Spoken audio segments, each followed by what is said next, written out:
parlons forcément pas de la même Europe. Merci de nous retrouver ici à Bruxelles au Parlement européen avec Mercedes Bresso, Katalin Landaburu et Jean Quatremer. Tiens, Mercedes Bresso, on va parler des assistants parlementaires. Oui, Vous êtes députée européenne, Oui. italienne, vous avez combien d'assistants parlementaires? Alors, j'ai 3 assistants ici à Bruxelles, Ouais. accrédités selon les règles de l'Union européenne, et 2 assistants en Italie. D'accord, donc si mes comptes sont bons, ça fait 5 assistants. Ça fait 5 Le assistants. tout avec une enveloppe de 20 000 euros pour les payer chaque mois, c'est ça? Tout à fait. Très bien. Tout à fait. Avec l'affaire, en tout cas, des emplois fictifs présumés, il faut le dire, du Front National, on n'a jamais autant entendu parler des assistants parlementaires. Mais que font-ils au juste? Hugues Baudouin s'est posé la question. Mais enfin, à quoi servent-ils? Les assistants parlementaires défraient la chronique depuis bientôt 1 an, enfin surtout ceux qu'on ne voit pas beaucoup ou pas du tout au Parlement. Quant aux autres, l'immense majorité, ils sont un rouage indispensable de la mécanique parlementaire, tout à la fois secrétaires, juristes, attachés de presse et négociateurs. Au Congrès américain, les mêmes fonctions seraient assurées par 4 fois plus de collaborateurs, avec des salaires bien plus élevés. On est un peu tous, ici, leur couteau suisse. Franchement, il y a beaucoup de fantasmes sur la vie d'assistant parlementaire et la fonction d'assistant parlementaire. La vérité à Bruxelles, c'est qu'on est 1000, un peu plus, jeunes, qui bossons très tôt le matin, très tard le soir, le week-end inclus, pour aider nos députés à faire avancer l'Europe. Et il y a ceux encore plus invisibles, il s'agit des assistants locaux en circonscription. Les abus sont réguliers, certains élus en rémunèrent plusieurs dizaines, mais là aussi, pour ceux qui veulent bien faire les choses sérieusement, l'activité est réelle et vérifiable. Ceux qui disent « Ah mais on ne peut pas prouver », ce sont des gens qui ne travaillent pas. Parce qu'en réalité, vu le nombre de mails par semaine, le nombre de coups de téléphone, les factures de téléphone, l'ouverture de la permanence de 9h à 19h, enfin voilà, ce sont des faits extrêmement faciles à prouver. Une centaine de procédures ont été ouvertes depuis 2015 à propos d'emplois fictifs présumés. Pour la plupart, elles visent les groupes europhobes et eurosceptiques.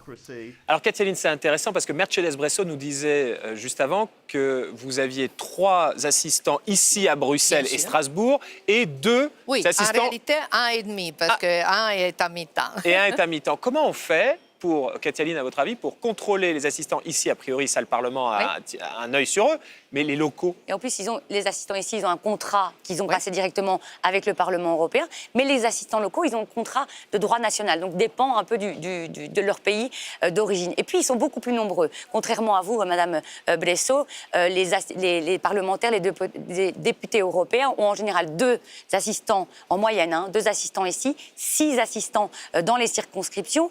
Et eux, leur travail est différent. C'est-à-dire qu'ils doivent maintenir le lien avec le territoire. Et comment voulez-vous, pour le Parlement européen, de contrôler 2246, je crois que c'est leur nombre exact, d'assistants dans les circonscriptions lorsqu'ils sont disséminés dans toute l'Europe? Et je crois que donc la bonne foi de ces assistants et des députés qui les engagent est fondamentale. Alors Jean, ce qu'on entend tout de suite, c'est « Oh, 20 000 euros par mois pour les assistants parlementaires, mais c'est terrible, l'Europe nous coûte cher, tout ça fois 750 députés, etc. etc. » Quand on regarde aux États-Unis, alors il y a moins de congressmen, de sénateurs, mais là, c'est des vrais bataillons pour le coup. Ils ont 15, 20, 30 assistants parlementaires, les Américains. Mais 20 000 euros, encore une fois, c'est brut. Donc, c'est l'enveloppe globale. Ouais. Donc, 20 000 euros, votre salaire, par exemple, Yann Anthony, je ne vais pas donner de chiffres parce que sinon, nos téléspectateurs vont fantasmer. Mais je veux dire, quand on vous paye 10 000 euros, par exemple, eh ben, ça coûte, par émission, ça coûte 15 000, 16 000, 17 000 euros à l'employeur. C'est ça la réalité. Donc, 20 000 euros, en fait, c'est très peu de choses.